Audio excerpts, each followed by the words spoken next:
ಮುಂದಿನ ನಾವೇನಾದ್ರೂ ಕೊಡುಗೆ ಕೊಡ್ಬೇಕು ಅಂತ ಆಮೇಲೆ ರೈತರ ಮಕ್ಕಳು ಎಷ್ಟು ಜನ ಇದ್ದಾರೆ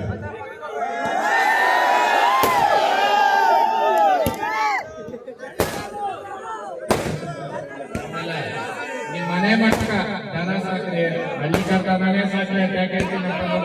ನಮ್ದೇ ಕರ್ನಾಟಕ ಕ್ರೀಡಾಡು ಯಾವ್ದೋ ತಮಿಳುನಾಡವರು ಆಂಧ್ರವರು ಹೋಗಿ ಇಲ್ಲಿಂದ ಬಂದಿರ್ತಕ್ಕಂಥ ಸಬ್ಸಿಡೀಸ್ನ ಕೋಟ್ಯಾಂತರ ರೂಪಾಯಿ ಬಳಸ್ತವ್ರೆ ನಾವು ನಮ್ದೇ ತಲೆ ಕಳಿಸ್ಬಾರ್ದು ಅಲ್ವೇನಪ್ಪ ಆ ಕಾರಣ ದಯವಿಟ್ಟು ಹಳ್ಳಿಕಾರ ಮಕ್ಕಳು ಹಳ್ಳಿಕಾರ ಕಳಿಸ್ರಿ ಈ ಆಯೋಜನೆ ಮಾಡಿರ್ತಕ್ಕಂಥ ಎಲ್ಲ ಆಯೋಜಕರು ಈ ಗ್ರಾಮ ದೇವರ ಆಯುಷ ಕಾಪಾಡಿ ಜೈ ಹಳ್ಳಿಕಾರ.